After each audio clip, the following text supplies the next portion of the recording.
Excellent. Well, we will continue with our discussion with our little Fukushima forum tonight. This is Dr. John Apsby, and he has the straight information. Please keep in mind, well, we're getting a little short on time here, but the spent fuel rods in these reactors, it will take more than 10 years just for us to be able to open the lid of the reactors in order to start a cleanup.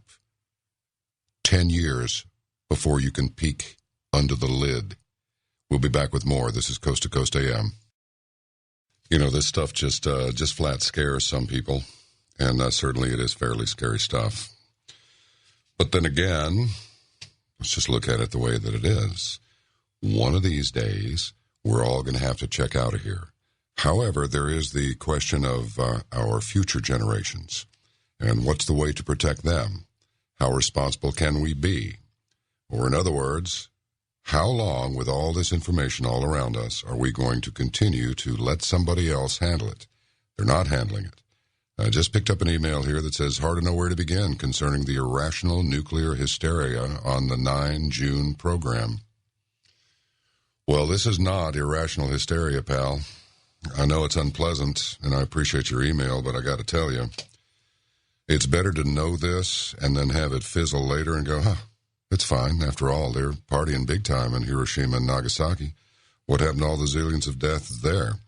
Well, where would you get that data?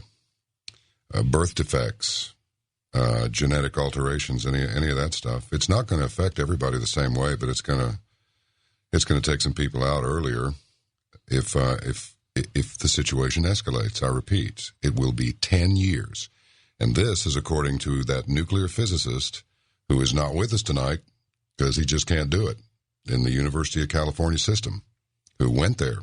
And what he told them, they did not want to hear. They really didn't want to hear it. And he did not come on this program tonight because he knows that if he opens his mouth, a lot of people are not going to want to hear it. So, guess what? We're telling you anyway. It's that Batman thing. We're doing it because I guess we're the only ones who can. Certainly, we're the only ones who are. And thanks for being with us tonight. Hope the information can do you some good. We'll be back with Dr. John Apsby in just a moment. 2 minutes, please. Coast to Coast AM. We'll continue. Dr. John Apsby, I'm sorry. I think I have a remnant of a memory. I think I mispronounced your name a minute ago. I was looking at too many different words and names on this page. So if I did, I apologize. Dr. John Apsby. Let me just read you something real quick. I'll only take a second. There's political pressure from the nuclear arena consisting of nuclear physicists, professors, and those concerned about the state of the economy and what the effects will be of having to rely on hydrocarbons for energy. As a result, Japan is now looking anywhere and everywhere for gas and oil because of this.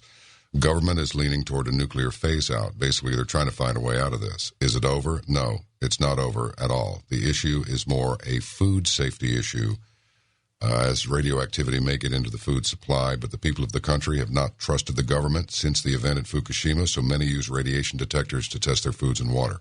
The government has lowered the regulatory guidelines on radiation in an effort to gain the people's trust back.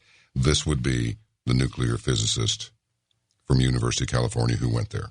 A friend of mine interviewed him. I am reading from that interview, but I cannot reveal the man's name.